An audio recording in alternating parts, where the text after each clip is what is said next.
ሉል ከሱ ውጪ ማንም ሰውም ሊሆን አይችልም ማለት አባታችንን እንደሱ የጠላው ሰው የለም ማለት ጠልቶት የነበር ሰው የለም። የሆነ የመከራችሁ ሰው አለ? ምንድን ነው እያላችሁ ያለ? እኛ ማንም የመከረን ሰው የለም። ስህተት ነበረ። አክስቶቻችን መጠ ነበረው እኛም አመልክተናል እኮ አሁን ዛሬ ነው እኮ አንተም የመጣው። መጥ ነው የምትገናኙ ሰዎች አሁን ስለሷ መሰወር የት እንዳለች አላውቅም እያልሽ ነው? አላውቅም ነፋት ለሁሉ እሷንም ደግሞ ሊገላት ነው። ምንድን ነው? ምን አሰቡ ነው? ምን እየተፈጠረ ነው? ወይ ጉድ ብለው ከዚህ ፊት ልዑሌ ታስታውሳላችሁ? አጎቱ ሞቱ ሲያወራ ነበር ስለ አጎቱ እና የእሱ ልጆች ደግሞ ዛሬ እንግዲህ በአክስትየዋ በደንብ ተሞልተው እንደ ስልቻ ተጠቅጥቀው እንደ አቅማቸው እንኳን አይደለም እንደ እድሜያቸው እንኳን አይደለም። እንደገና ደግሞ አክስታችንን የሚያስጠፋው እሱ ነው። አሞኛል ያለው ውሸቱን ነው። እሱ ጥሩ ሰው አይደለም። ክስ ላይ አቅርበናል፣ አሁን እንከሰዋለን ይላሉ። እንግዲህ ውድ ቤተሰቦቼ እንዴት ናችሁ? ደህና ናችሁ? እግዚአብሔር ይመስገን። እንግዲህ ልዑሌ ፈተና አያልቅምና ይሄን እንኳን እንደው እንደ መንደር ወሬ እንያዘውና እውነት በጣም ነው የገረመኝ። እቺ ተንከሴት ሴትዮ ልዑሌን መድኃኒት ሰጥታው ታሞ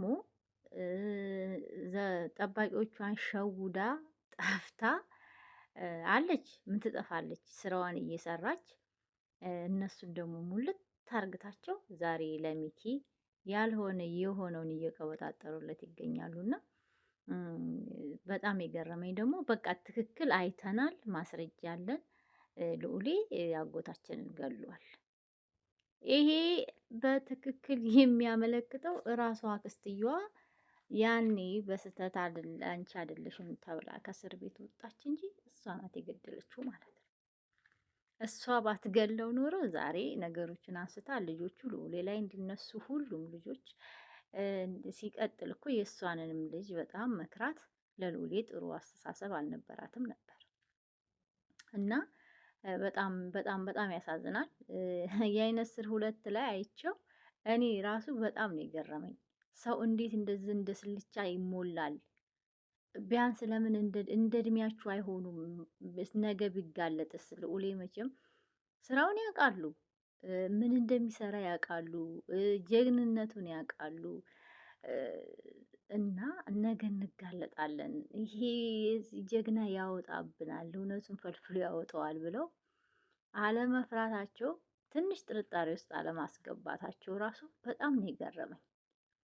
እሷ የገዛ አክስትየዋ ይሄን ሁሉ ወንጀል ሰርታ ልዑሌን ፈርታ ተደብቃ በጎን ሰው እየላከች ስራዋንም በዛው እየሰራች እነዚህንም ሙልት አድርጋ የገዛ ስጋዎቿን ሰው እንዴት ለገንዘብ ብሎ የገዛ ስጋዎቿን የወንድሟን ልጆች እንደዚህ ታደርጋለች?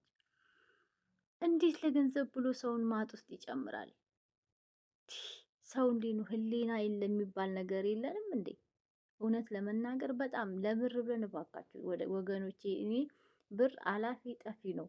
ለብር ተብሎ የገዛ ቤተሰብን የገዛ ልጅ መሸጥ ማለት በጣም ከባድ ነው። ብር እኮ ስንሞት እግዚአብሔር ጋር ተጠያቂነትን የሚከለክልልን ቢሆን ይሁን መቼም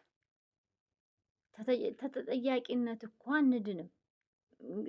ግን እሷ ይሄን ሁሉ አድርጋ እዛ ጋር ተደብቃ አሁንም ልዑሌን ግደሉልኝ እያለች ታውቃላችሁ። የአይነት ላይ ትናንትና ያ ወጣቱ ምንድን ያለው የልዑሌ ስራ ደረባ በቃ ሽጉጥ ራሱ ልናነሳ ስንል ሽጉጡን ተነቀጥን። በመድኃኒቱም አልሆነም፣ እንዳሰበችው አልሆነም። ግን አሁን በቃ አንድ አማራጭ ያለን መኪናውን ፍሬን መበጠስና እንዲሞት ማድረግ ነው። እሱን ገለኑ ጥሩ ብር ከተሰጠን ሲል ነበር እና ለብር እናቴ ትዳን እንጂ እሱ ቢሞት እሱ ፍግም ቢል የሚልም አይነት ነው። እና ምንድነው ገንዘብ ምን እንጃ አላቅም። እኔ ምን እያሰብንበት እንደሆነ አላቅም። ገንዘብ እኮ ችግር መወጫ ነው። እንደገና ችግር ላይ ችግር ፈጥሮብን ለኛ ጦስ የሚያመጣብን መሆን እኮ የለበትም።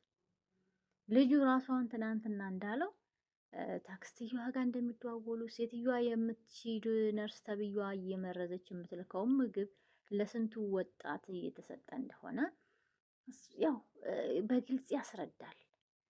ያ ሁሉ ወጣት ባለፈውም እንደ ልዑል የታመመ የተባለው ወጣትም ቀለበቱን ስለጣለ ሳይሆን ምግብ እያበሏቸው ነው። ምግብ አብልተዋቸው ነው እንደዛ የሚሆኑት። እርግጠኛ ነኝ የልዑሌም አባት እንደዚሁ ምግብ አብልተውት እራሱን ስቶ ቁጭ ብሏል ብዬ ነው የማስበው። ምክንያቱም መግደል ሳይሆን እነሱ የሚያስቡት በቃ ቀለበቱን ስለጣሉ ነው እያሉ ሰዎቹን እያሳበዱ በየቦታው መጣሉ። እናም እንደ እግዚአብሔር ፍቃድ አክስትየዋ ተገኝታ እነዚህ ስልቻዎች ደግሞ እነዚህ በቀን ምን ሸለምጥ ማጥልበላቸው እንጂ እነሱም እውነታውን ያውቃሉ። በእርግጥ ግን ሲፋጠጡ ምን እንደሚወጣቸው እግዚአብሔር ይወቀው። እውነቴን ነው። እኔ የልዑሌ ነገር በጣም እኔ እንጃ አላውቅም። ግን እግዚአብሔር ኃያል ነው፣ ከሱ ጋር ነው፣ ያሸንፋል። ሁሌም እንዳሸነፈ ነው። ሁሌም እንዳሸነፈ ነው። አሁንም እንደነሱ ቢሆን ልዑሌ አብዶ ጎዳና ላይ ተቀማጭ ነበር።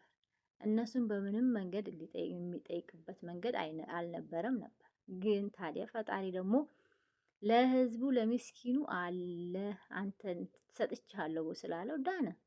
ሲድን ደግሞ እግዚአብሔር ይመስገን እንደዛው ስራውን ጀመረ። ስራውን ጀምሮ ደግሞ እየሰራ ባለበት ሰዓት አክስትየዋ እየጠነሰሰችው ጥንስስ ሴራዋን ደግሞ በጎን እያወነጨፈች ትገኛለች። እና በጣም ነው የሚያሳዝነው። ግን ውድ ቤተሰቦች ሁላችንም ግን ቪዲዮን እናያለን፣ የልዑሌን ማለት ነው። ግን የሚየው ሰው ሁላ ላይክ አያረገውም። ለምን እንደሆነ አላውቅም። ይህንን የመሰለ ትምህርት እያስተማረን ይህንን የመሰለ እውነቴን ነው የምላችሁ፣ በቃ የሆነ ጥሩ ትምህርት እየወሰድን ለምንድን ነው ልዑሌ ላይክ አድርገን ማንጀምረው?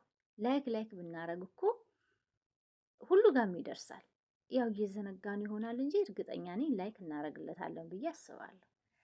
እና ትምህርቱ በጣም አያል ነው። በመቼም በእድሜ ልካችን ትምህርት ቤት ብንገባ የማናገኘው ትምህርት ነው። እና አክስቴም እውነት ያኛውም ስራ ደረባውም እውነት ፈጣሪ አምላክ የስራችሁን ይስጣችሁ። እንደው የሸረባችሁት ሴራ እግዚአብሔር እንደው መልሶ ለእናንተ ይስጣችሁ። ይህንን ነው የምለው። ልዑሌም ጀግናችን እግዚአብሔር ይመስገን፣ የኔ አባት፣ የኔ ጀግና፣ የልቦናው የንጽህናው አምላክ ከጎዳና ላይ እያነሳ ስራ ባስጀመራቸው ለራሱ ጥላት እያፈራ ነው። አንዳንዴ ደግሞ ጥሩ መሆን ጥላት መግዛት ነው። ጥሩ ሆኖ የትህትና ባያሳያቸው ኖሮ እንደዚህ መጮቻ ባላደረጉት ነበር። የሚረግጣቸውን ነው የሚፈልጉት። አንዳንድ ሰዎች ሁላችንም ሳንሆን ስንረገጥ መስመር የምንይዘው በትህትና በትዕግስት በፍቅር ያናገረንን ሰው እንጃ በቃ እንደምን እንደምንቆጥረው ግራ ነው የሚገባኝ ጌታን። ለማንኛውም በጣም የገረመኝ አይነ ስር 2 ላይ እና አሁን ልዑሌ ላይ ያየሁት እንትን በጣም ገርሞኝ ነው። በጣም ማለት ነው። እዛ ጋር ልዑሌ እንደዚህ እያደረገ ነው ይላሉ፣ እዚህ ጋር ደግሞ ልዑሌን እሷ ጉድጓድ ትቆፍራለች። ፈጣሪ አምላክ በጎፈርሽው ጉድጓድ አንቺ ነው ያስገባሽ አክስቴ። አንቺ እስስት እውነት እኔ እንጃ አላውቅም። መድኃኒዓለም እውነት ፍርዱን ይስጣት ብዬ ነው የምለው። ፍርዱን ይስጣት እግዚአብሔርን። እኔ በጣም ነው እኔ ትናንትና እኔ እንዴት አባቱ እንደሰወረረኝ አትጠይቁኝ። ምክንያቱም ልዑሌ እንዲህ እግዚአብሔርን ነው ደግሞ ምን አደረግኩ ለብረው እስር ቤት ምገባ ይላል። የት ነው የምሄደው? ይህን ጌታ ሚኪ ደግሞ አይ ልትሸለም ነው ሲል ሳቄ መጣብኝ። እንደው ከኋላ ደበቅ ብሎ ልትሸለም ነው አለው እና ለልዑሌ ይኖርለት ሚኪዬ፣ እድሜ ጤና ይስጥህ። ያለ ሚኪ ልዑሌን እንጂ አላውቅም። በእውነት ስራውን ይሰራል ብዬ አላስብም። ምክንያቱም ሁሉም ካዲ ነው። ሁሉም ከኋላ ወጊ ናቸው። ሁሉም ከፊት ለፊቱ በልተው ከኋላ የሚወጉ ናቸው። እና ሚኪ እግዚአብሔር እውነት ጤና ይስጠው፣ እድሜ ከጤና ጋር ይስጥ። እንደው ብዝት ያርግና እንደው ከልዑሌ ጎን የልዑሌ ቀኝ እጅ እድሜ ጤና ይስጥ። በድጋሚ ነው የምለው።